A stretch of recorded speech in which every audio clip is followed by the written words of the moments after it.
Okay, a very good morning to you all. And what we are going to do in this class is I am going to talk about what I have covered in the last class very briefly, and then we will introduce an interesting topic which is microscale manufacturing practices. Now, manufacturing of at microscale could be totally different from what we are familiar with, the macro scale manufacturing processes. Not only the practices are different, the philosophies, the concepts are different as well. So, we would see the two prevalent philosophies in micro machining, micro manufacturing, which one is important, which one is becoming important, and whether or not we can totally shift to one of those. In the later part, we would clarify certain terminologies, for example, numbering up of a system, scaling up of a system, and so on, all related to microscale. And finally, we will have two examples of using specific machining techniques so as to obtain devices, and the two devices, one is going to be for heat transfer at large scale. So, even though the heat to be transferred is quite small, the area from which it is to be transferred is quite large, as a result of which the heat flux is very large. So, how to handle situations where a high heat flux has to be removed from an object. And the second one is depending on the surface properties, depending on the manufacturing process that a specific substrate has gone through, the fluid flow, formation of bubbles, phase transfer, weighting, all are going to be different. So, if you think of an experiment in which we have a hydrophobic surface and a hydrophilic surface, a surface which is smooth compared to another surface, how would the phase transition on such a surface take place, and how is it going to affect the pressure drop, and so on. So, we will have a mixture of certain theories, concepts, so to say, and applications in today's class. But before I begin this class, I would like to quickly review some of the things which we have covered in the last class pertaining to mass transfer. We know that there are two things totally different at micro scale. One is the length scale, which could be microns or even smaller than that, and the second is the time scale, which in a microreactor could be milliseconds. So, we have said or understood in the last class that we will probably use or we will probably opt for microreactors if it is a fast reaction. A slow reactions would require a larger length of the micro device, which may not be possible to fabricate. We may have the technology, we may know that the mass transfer resistances even for slower reactions could be handled by a microreactor, but the limitation of length, you cannot make a channel, micro channel, which is of meter length. At the most you can go for few centimeters. So, how do you do that? You cannot have a slow reaction in a microreactor. But there can be situations in which combined reactions, when you have the principal reaction which is relatively fast and the other reactions, undesired side reactions, slower, then an effective use of a microreactor can give us better yield of the system. And finally, since it is very small, since all the transport processes are taking place within the boundary layers, within a thickness which is comparable to the boundary layers, any reaction which is highly exothermic or any reaction which has dangerous side reactions, so that the heat has to be dissipated, they are prime candidates for microscale reactors and so on. So, we know that mass transfer limited reactions are well suited for microreactors, and it has been shown that generally the sizes of the microreactors are approximately 200 micron. Okay. It can vary from 50 to 500 micron, but the optimum size of a microreactor will be of the order of 200 microns. So, we have to keep that in mind, 200 microns and a few centimeter in length. So, how do you combine such channels together, ensure uniform flow through them, and to have a system which would give you at least measurable quantities of the product. That is the challenge. So, that is the manufacturing challenge, that is the fabrication challenge. So, we would see what are the practices which are followed in such cases. So, two views of micro or in nano manufacturing. Okay. So, one is top down process, the other one is bottom up process, one just the reverse of the other, it seems. How many of you have visited Ellora caves? Some of you, all of you have heard about it. Okay. There is a specific cave which is world famous in Ellora, cave number 16. Anyone having idea of what is the structural uniqueness of cave number 16 or any cave in Ellora? You start at the top. Okay. You start at the top of the hill, and the artisans this start cutting from the top and slowly reach to the bottom. So, when everything is finished, all the material is removed, then you have a temple or some specific shape. Okay. So, that is one of the philosophies. So, you can think of how much material has to be removed, how much planning has gone into it, that you are going to have a specific shape, a structure, or maybe something from a well, like a pictorial representation of some mythical event and so on. So, what is the difference between the construction of Ellora caves and your body? A human being, is there any difference between the concept or between the practice of making Ellora caves and a human organ, a human body at such? A human body starts with what? Just one cell, okay? And from one cell the cells assemble, you create something else, slowly an organ will evolve, okay? A human being, our body will be formed. So, if you think about these two approaches, they are the prime examples of top down process and bottom up process. So, top down process is when you start at the macro scale with a very large rock, as in Ellora cave. Okay. And you proceed to create fine features by somehow processing the bulk of the material, removing the material which is not needed, and finally come up with a structure, well, which all of us can see and enjoy. On the other hand, if you think of bottom up process, it starts at the smallest possible scale. Okay. The atoms in a reaction, cell for living organisms and so on. And it adds complexity to the entire object up from the cell and above. So, processes are controlled by self assembly. I will come back to this number of times. Some of you are familiar or should be familiar with self assembly. I hope. Any idea anyone with some idea of what is self assembly? Okay, does not matter. I also know very little about self assembly, so it won't matter. We would see what is self assembly and how it is going to be the building block of a bottom up process. Now, it is very expensive, top down processes. Bottom up processes, we do not know how expensive it is going to be, but we know it is going to be extremely complex.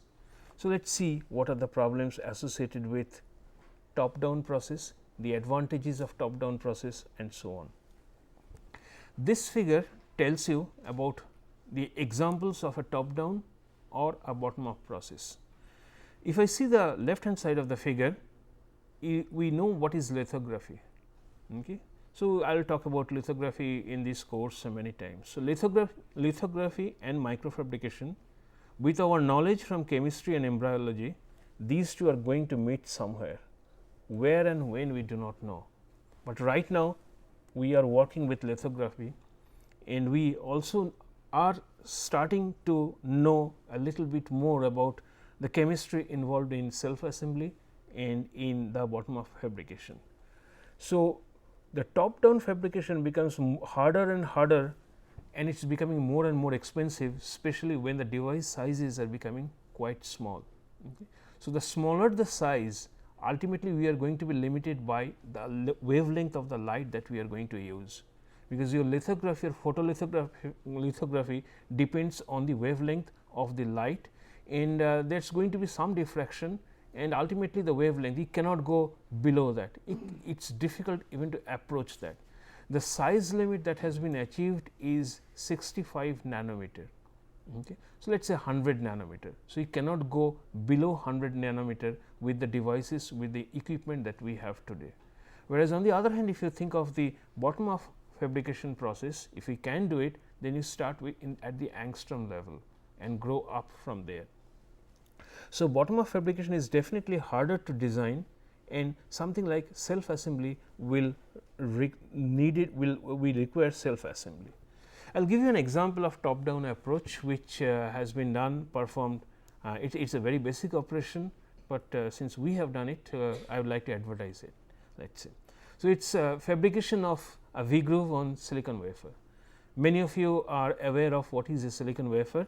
So, you start with this is the gray one is the silicon wafer, you grow an oxide over it. So, silicon dioxide, coat the silicon dioxide layer with some photoresist. So, when you expose the photoresist to ultraviolet light, there would be some chemical reactions, there would be cross linking, and depending on whether it is a negative photoresist or a positive photoresist, it may get hardened or may remain as it is. So, you make a mask.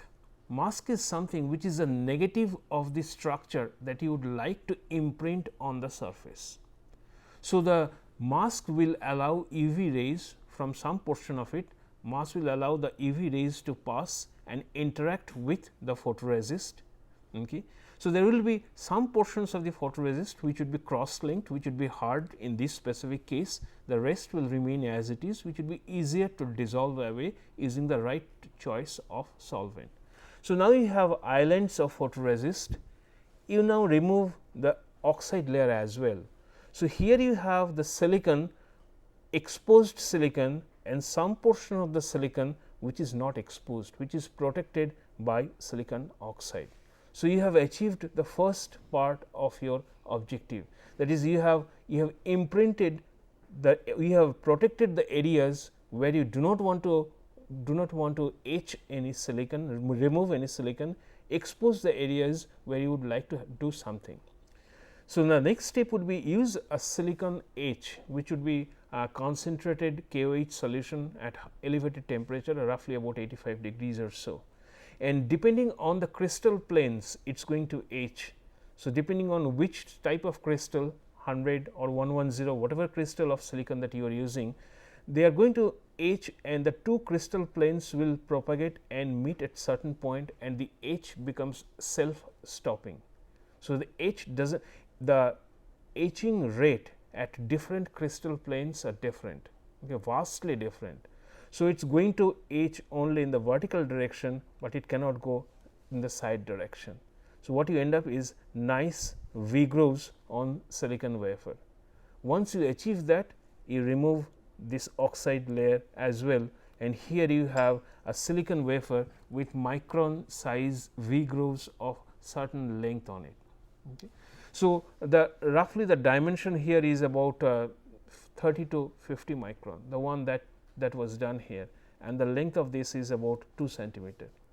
Now, this has been used for some purposes, which maybe some other time I will talk about, but this gives you an idea of a top down approach. You start with the complete material, remove part of the material, and end up with a structure, end up with a micron size structure. Now, what are the things that you have to use in this process? You definitely require a lot of chemicals, you require specialized instruments which are prohibitively expensive, and it's we do not have the latest one, and it's any kind of fabrication has to be done at a controlled environment where there are no dust particles. So, you will hear facilities like class 100 atmosphere, in which you have the class 100, I think the definition is there would be less than 100 particles of 10 micron size or more in 1 cubic meter of air. So, there will be filtering of air, specialty chemicals and processes to clean the silicon and so on. So, we see that it is becoming more and more a process which more and more of a process which requires a lot of money and investment and specialized training. And if you look at this specific graph which I have got from somewhere, from 1970 till 2010, close to 2010, okay, the number of transistors on a chip, it is increasing phenomenally. Okay.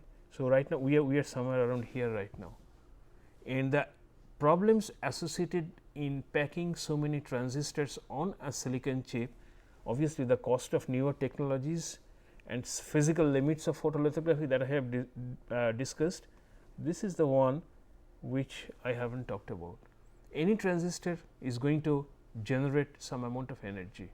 Such a small size transistor will generate very small quantities of energy, but the areas are going to be so small that the heat flux to be removed in order to maintain the temperature of the chip within allowable limit of about 80 degrees centigrade will be enormous. So far the cooling technology that is being used is just convective cooling, okay, fan, number of fans and so on. There has been propositions of liquid jets to cool the chip or other techniques, but all the newer techniques involve change of phase heat transfer, because when a change of phase takes place, you are going to extract the maximum amount of energy. It is going to be much more than convection, much more than normal convection, conduction or any other process that you can think of. So, how to have a proper cooling technology to dissipate the large amount of heat, that is becoming one of the major challenges of top down approach. Now, let us think of a bottom up approach. Okay.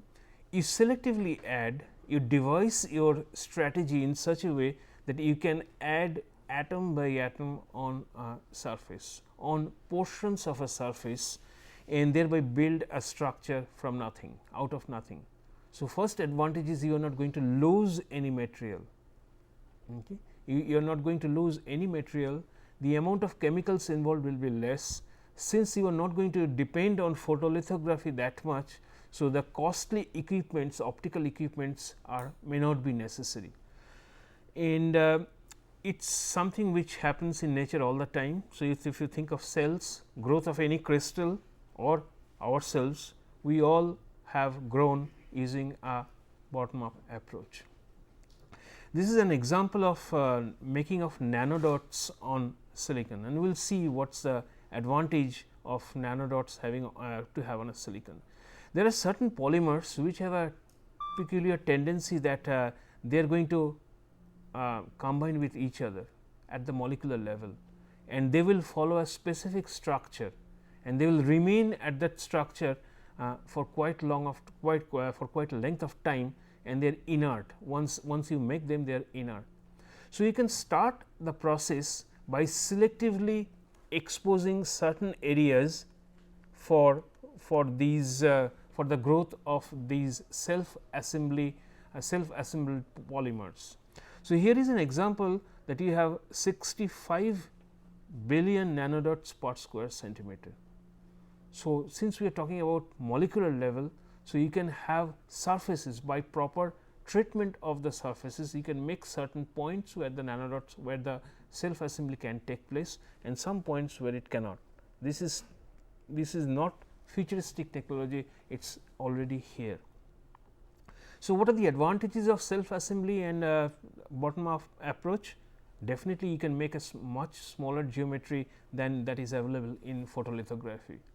And we hear about carbon nanotubes, silicon nanowires, which are going to be the material of tomorrow's products, tomorrow's manufacturing, and all are made by a bottom up process. So, if I like to define what is self assembly, so it is a coordinate action of independent entities. The independent entities could be a molecule, could be a cell, to produce larger, and this is very important, ordered structure, and maybe it would lead to a desired shape like you or me. So, this is the self assembly process, and there are various examples of self assembly in terms of silicon processing, like formation of silicon nanodots, nanowires, and nanotube transistors. Okay. People talk about more exotic applications, but I am not going to talk about that right now. The applications, the basic applications that I am going to give you an example is would be optical devices and memory. How? So, again and picture of a nanodot surface, 10 trillion dots per square inch, and just think of each nanodot holding one bit of information. So, on 1 square inch of surface, if you can make the nanodots, and these are from the AC, I do not know which how they took the picture of this, how much information can be stored using a self-assembled nanodots. Okay, so we are going to finally summarize between the top down and bottom up process, in the sense that if you have top down process, you start with a bulk wafer, a silicon wafer, and then by some process you are going to apply a layer of photoresist on top of it, and the photoresist will be exposed to UV rays in this through a mask, and etch the wafer in order to obtain certain areas which would be protected and certain areas which are not going to be protected. So, the etched wafer then will be subjected to other processes. The example which I have given you is the reverse of this, where we have etched something. In this specific case, we have made 2 pillars on the silicon wafer. Now, let us say we are going to do the same thing using bottom up process. For such a process, you again start with a bulk wafer, but you do not remove any portion of it. You alter the area of the wafer, which is a topic of very active current research, where the structure is to be created. You can add polymer, you can seed with certain crystals or some other techniques, and then you grow or assemble the structure. These two are going to be the reverse. I mean, it should be pointed outward, and so it will again look like this. So, you do the same thing using a top down and a bottom up process, and similar results for some of the cases, similar results can be obtained between a scale between a top down or bottom up process. Okay. In the summary, I can say what we can say is that presently top down is still the method of choice for now, at least, and newer technologies are coming up which is severely testing the limits of the top down process, especially in terms of cost, in terms of how small you can become, and in terms of operational ease, for example, heat transfer and so on. People are trying at this moment to use a combination of the two, top down and bottom up process, to simplify the fabrication, and the methodology by which such bottom up approaches can be successful. The key word is self assembly. Okay, so, you let molecules form a group, form a structure, grow a structure, and how small you can become on a molecular level, that is going to decide about the future of bottom up process. Now, we are coming to something which is with which we are very familiar with. One is the scale up. Let us concentrate on the right side of the picture. So, what we have is some reaction, some process which is taking place in the laboratory. Okay, you would like to scale it up to a pilot scale first, and then to a production plant. The process involves maintaining certain conditions the same between the laboratory and the mini plant. Okay. So, we know that there are geometric similarity you have to maintain, as well as dynamic similarity. Okay. So, in order to maintain similarities between these two processes taking place at vastly different scales, you maintain the pressure, temperature and concentration constant in both the cases. Not only that, such that the processes would be governed by similar laws or correlations, you maintain the similarity parameters, for example, Reynolds number, Nusselt number, Prandtl number, etc., the same in all processes. So, your concepts that you have envisaged at the laboratory scale would first be transformed into the mini plant level, and using the standard scale up procedure, it would come to the production level. The situation is slightly different when we go at the microscale manufacturing or scale up involved at microscale manufacturing. The first thing you start with at the laboratory, you make one channel, just one channel somehow you make, and you try to perform the same reaction or same operation in that micro channel. So, you work with different geometries first to see where you are going to get the maximum benefit. So, this design part is going to be important.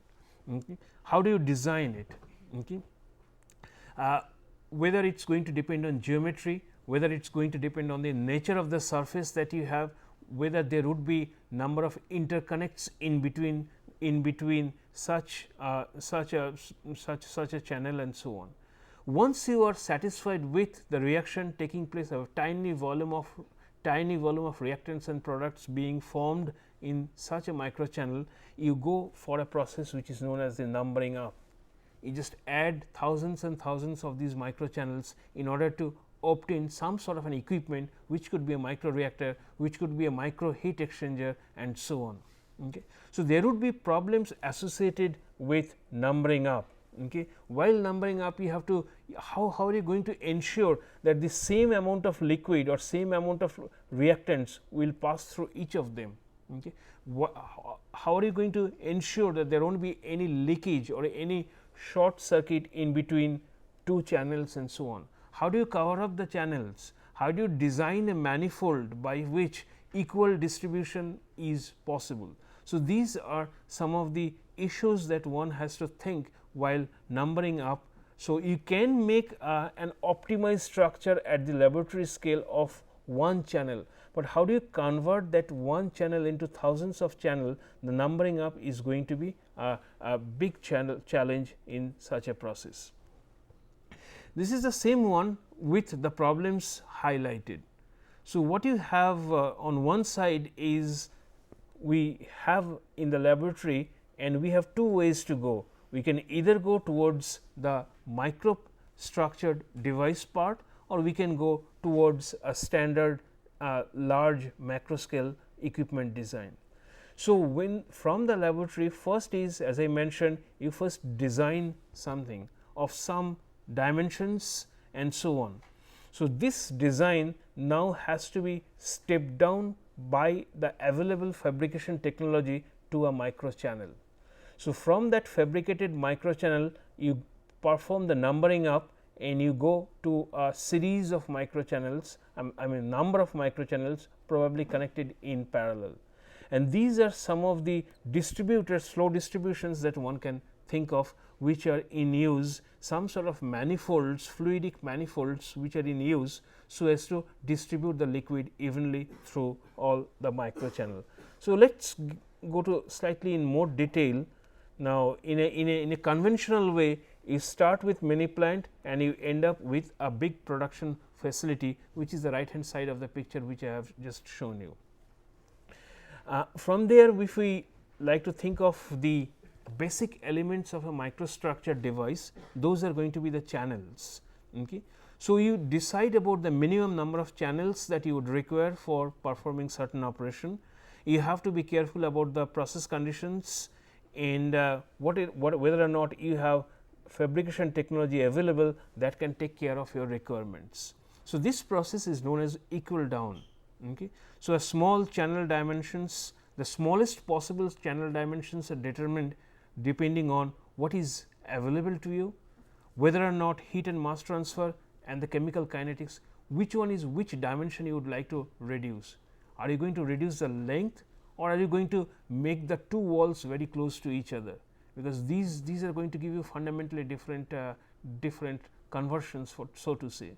So, if you have a catalyst surface, then you would probably like to bring the catalyst surface as close to each other as possible, such that the reactions are taking place within the boundary layer itself. Okay. The diffusion of the product to the mainstream would have the least amount of path to go. If you have a very fast reaction, then you probably do not need a 2 centimeter channel. Okay. Maybe half a centimeter would be enough for the reaction to complete.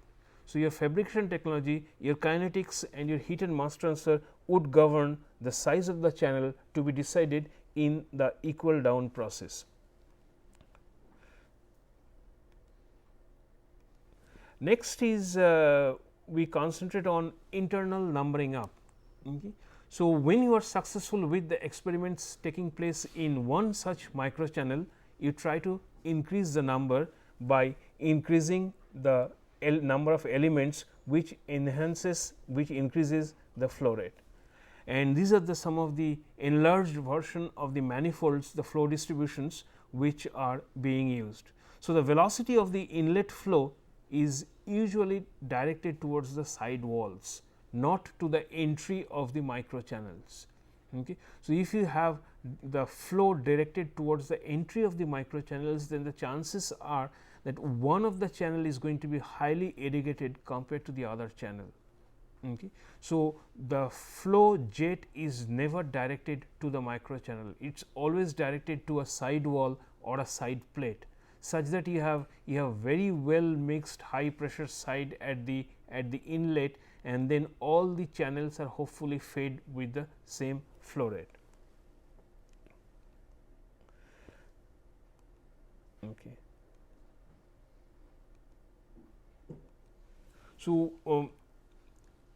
you decide about the manifold obviously based on the number of channels that you have, and it's still not a complete science where one can explain how to design such a manifold. Okay. So, it depends even now on experimental practice. The key parameters are then the geometry, the fluid dynamics, mixing, kinetics and heat management. Everything we would like to happen at a length scale which is, let us say, of the boundary layers. I will go to an example right now, an example where fabrication that we have discussed so far, the top down approach, has been used to design a heat sink.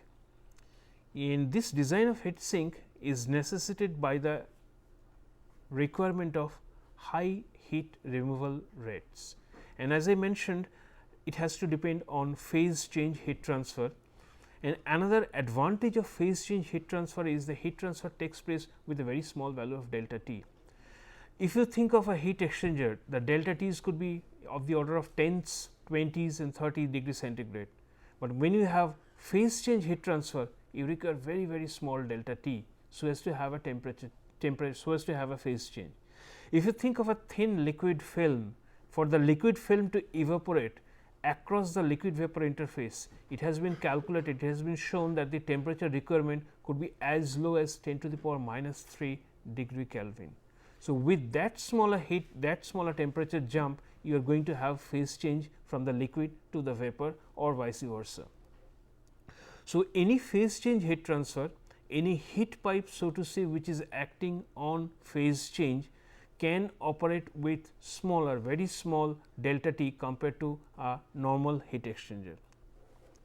So, these are the experiment that I am going to describe would be very important for flow boiling applications, in which I have flow and simultaneously there will be transfer of phase, and the bubble which is formed is going to depend is going to move with the flow, and thereby create two phase flow situations which could be unique in nature. So, let us see what has been designed in this case. So, we have a small micro channel which is made by two glass plates bonded to each other, and there is a micro heater, the yellow part, which is going to act as the hot spot, and I am going to have flow of water from my left to the right. Okay. So, the flow takes place over the micro reactor, and there would be a microscope with a high speed camera which would focus on the micro heater. So, initially when the micro heater is off, then you are simply going to have single phase flow, just flow of water, nothing else, you will not see anything. But the moment the micro heater is on and the heat flux to the micro heater is progressively increased, there will be initiation of boiling. So, the initiation of boiling will create a vapor bubble, and when you supply enough heat, the vapor bubble will detach from the surface and will come to the bulk flow, and it will be carried with the bulk flow towards the outlet. So, this is a situation which is common at macro scale, but at the micro scale we would like to see on what are the factors on which this boiling or the heat transfer would depend on. One obvious factor is the heat flux, the nature of the surface, and so on. So, essentially the setup that we are describing is a Pyrex glass and with a hydraulic diameter of about 56 micron. So, we are in the micro scale, definitely not in the nano scale, and we would like to see the impact of the size of the micro channel and mass flow rate on the boiling phenomena. So, let us see what we get. The first thing that you would get, some of you are probably taking two phase flow in this semester as an elective course. There you know that the flow regime in two phase flow can be divided into a number of distinct categories. The simplest one is bubbly flow. Okay. You generate one bubble and that bubble will grow in size. At some point, due to surface tension, it will detach from the surface and it will be carried with the flow downstream. This formation of bubble essentially takes sufficient amount of heat from the hot spot because of phase change, because of latent heat. So, that is the simplest one can think of, and this is a video of this bubbly flow, which obviously is not working. What you would see, if you could see, you have to trust me, is that the bubble will form, the bubble will detach itself from the surface and very quickly it will flow through the channel in the downstream direction. So, they have taken the picture of the bubble, they have measured the temperature, when the bubble forms, when the bubble detaches, and so on. The next one, I will not show the video, then I will describe it. If you increase the heat flux, so what you are going to get is wavy flow of the bubble. Okay. The bubbles become elongated, they are larger in size, and they are still attached as if by ropes to the point where the bubble has formed and progresses in this direction. Obviously, after some time they are going to be sheared off either from their base, or it is going to be cut off from some point around the middle, and will flow with the water flowing downstream. The amount of heat that is transferred by this type of flow, wavy flow, is going to be more than that of the bubbly flow, and this is more difficult to handle mathematically. The next one is annular flow. An annular flow is similar to wavy flow, but here you are going to have a distinct flow pattern of two phases flowing simultaneously side by side to a large length, filling a large length of the pipe. So, you are going to have a vapor core and a liquid which is flowing along the side. Okay. So, the heat transfer, if you calculate the value of the heat transfer coefficient, will be less than before, because this section is more or less going to be covered with a vapor film all the time. So, this annular flow is also going to be seen at some point. Now, we need to have some ideas about when and what type of bubble formation you are going to get on a surface, because you would like to create a surface where it would be very easy to form a bubble. You would also like to see what would be the effect of different machining techniques, that means whether or not this formation of bubbles are going to depend on the geometry and how they are going to affect heat transfer. So, the trend of research so far was create a new surface of some roughness, make it hydrophobic or hydrophilic, supply some amount of heat flux, let the bubbles form, heat transfer take place, and try to see what is the optimum at which point you are going to get the maximum amount of heat transfer. So, the trend is for different flow geometries, different structures, when you are going to get the maximum heat transfer. but something else could be thought of, which I am going to show in the last few slides. We know that if we change the surface characteristics, they change the solid liquid interfacial characteristics, which in turn changes friction factor, the pressure drop changes, and that changes the liquid flow characteristics. This is, if you forget about this part, the red part, this is the normal procedure what you have done so far, what you have studied so far in fluid mechanics. Change the surface, change that so called epsilon in the Modi diagram, change your friction factor, find out what is the pressure drop, and you get the different value of pressure drop. What if now we add heat transfer at the wall? We create a bubble at the wall, we force a phase transfer at the wall, and this heat transfer is going to change the interfacial characteristics, and this heat transfer is going to affect the friction factor. So, it is not that fluid mechanics is controlling heat transfer, what we are trying to see is whether heat transfer can control fluid mechanics as well. And how it is done? If you let us think of a simplistic fashion, if we create bubbles, a large number of bubbles on a solid surface, then the liquid, a small fraction of the liquid will not see, will not know that a solid exists at some point. So, a surface is going to be covered by nanobubbles, and the fluid, the liquid in this case, is going to slip over the nanobubble covered surface. So, what happens to the friction factor? You are going to get a very reduced value of friction factor. So, that is the concept we wanted to see whether heat transfer, by incorporating heat transfer at the wall, by creating very small bubbles on the surface, whether or not the frictional pressure drop that we measure is going to be different or not. Okay. So, that was the experimental plan for such thing, and for which we have decided a flow visualization setup. In fact, I think I will go to this first. This is the setup which was created. Okay, an aluminum channel, and on the aluminum channel you using milling process you create thin channels. Okay, the channels are still hundreds of micron in size, about 75 to 150 micron would be their size, and the milling process was varied so as to get different surface roughnesses. We wanted to see whether surface roughness, how surface roughness will help in the bubble formation. We are measuring pressure drop at, so the flow of liquid is from, let us say, in one direction, and we are measuring the pressure drop between these 2 points, and over here there would be some sort of heater attached, which is going to supply a known heat to the micro channels. So, you have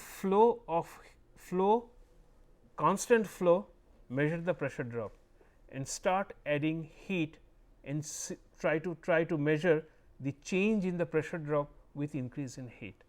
And at the same time, you put a microscope over here and focus really down inside the micro channel to see the formation of the bubble. So, your physical observation of the formation of bubbles, the number density of the bubbles, the growth of the bubbles, how that process is linked to a change in pressure drop, a change in the friction factor, and whether or not you can say something about the heat transfer coefficient associated in such a process. So, the concept is use heat transfer to change the surface and then thereby to change the pressure drop. Some of the examples which so this is a description of the experimental procedure. So, you maintain the heat flux, change the flow rate, or you maintain the flow rate, change the heat flux, and at each step you measure the temperature, you measure the pressure drop, and see whether when you really see bubbles forming at the surface of the walls, whether or not you see a drastic change in the pressure drop, which obviously was observed in this case. And when bubbles are formed, the pressure drop decreases, initially decreases, then it starts to increase. So, one would like to know the background for decrease in pressure drop with formation of bubbles is well known. Okay. There has been theoretical papers published which predict that the a nano bubble covered layer would give lesser values of pressure drop. What was observed was that for higher roughness surfaces, if the surface roughness are quite large, then you would see that some of those protruded portion of the sidewall may go beyond the bubble covered layer and then thereby increasing the pressure drop. Okay. That is also to some extent obvious, but what would happen when you go from when you make a surface hydrophobic or make a surface hydrophilic. So, that is something which is going to be interesting. So, we focus on the microchannel and we see that micron size bubbles right over here. I am not sure whether you can, yes, you can still see it on the screen, that micron size bubbles are formed. Okay. We obviously cannot, using a microscope we cannot really see a nano bubble, but we see micron size bubbles. So, you increase the heat, increase the energy, and you can see that the number density of the micron size bubbles has increased to some extent. Okay. But the bubbles are still stuck to the surface, they do not leave the surface at this value of heat flux, and what was seen is that the pressure drop has decreased, because now the liquid no longer sees the rough wall, it slides over the bubbles. You increase the heat flux to slightly higher value, but before that just to mention, the shape of the bubble will be spherical as expected and they remain in close proximity to the wall. The moment they get dislodged from the surface, they disappear. So, initially so it was thought that it is due to that they condense back, but using a fast camera one can see that the bubbles are simply swept downstream with the flow. Well, that has its advantages and disadvantages. The moment you start to have bubbles, large number of bubbles flowing with the liquid through a microchannel, the question of clogging will appear. If your number of bubbles formed are quite large, the size of the bubble as they increase with heat flux are more, then you are going to come to a situation which is depicted in here is this: two bubbles almost touching each other. When two bubbles almost touch each other, then they clog the surface, they clog the entire channel, and the flow becomes irregular first, and the pressure drop increases by substantial amount. So, another interesting thing is when the bubbles are swept away, this is still yet to be explained. There will be some remnants of the bubble on the surface, okay, and the remnants of the bubbles on the surface would act as nucleation sites for future bubbles. So, the future bubbles will grow from that site only, from that site itself at the same heat flux. And finally, we come to the hydrophilic surface. So, here we see that the bubbles nucleate at a relatively higher levels of heat flux, which is expected, right. If you have a hydrophilic surface, then the molecular interaction between the solid and the liquid molecules will be small or large, will be relatively large. So, if it is large, then you need superheat, extra superheat in order to nucleate the bubble, in order to make change of phase. And so, the comparatively larger heat fluxes are necessary in order to have a bubble formed at a bubble formed on a hydrophilic surface. And at higher heat flux, the number densities of the bubbles will obviously increase, but the size also increase concurrently. So, the bubbles will tend to clog the flow passage more in a hydrophilic surface than in a hydrophobic surface. And what also was observed, which is also intuitive in nature, is that the pressure drop in a hydrophobic surface, would it be higher or would it be less? If you think intuitively, the pressure drop, the pressure drop as measured by the 2 points, the two at the beginning, at the entry and at the exit, the pressure drop would be less. For a hydrophobic surface, the pressure drop would be smaller. Okay. So, the main points of this study, what was found is that it is possible to use heat transfer to change a surface. Okay. You can make a surface, you can change a surface by manufacturing method, definitely yes. You can treat the surface chemically so as to impart certain qualities to it, make it hydrophobic or hydrophilic, and all of these would change the flow. The whenever flow changes, associated heat transfer also changes. That's what we have known so far. But the novelty of these set of experiments would be to use heat transfer, and to use heat transfer so as to create a condition such that the flow changes. So, it is a reverse way of looking at things, and what was found is that it is really interesting is that using heat flux you can change flow pattern. If you change flow pattern, they are interconnected, which in turn changes the heat transfer, and the structure of the surface, the nature of the surface, they are very important for the formation of the bubbles and the overall heat transfer and pressure drop process. So, if I would like to summarize what I covered in today's class is first is more like two different philosophies of manufacturing, a bottom up process and a top down process. Top down process is more common, bottom up process is fastly catching up. It is a new technique, new way of, it is a paradigm shift in the thinking process of manufacturing something which is quite unique in nature.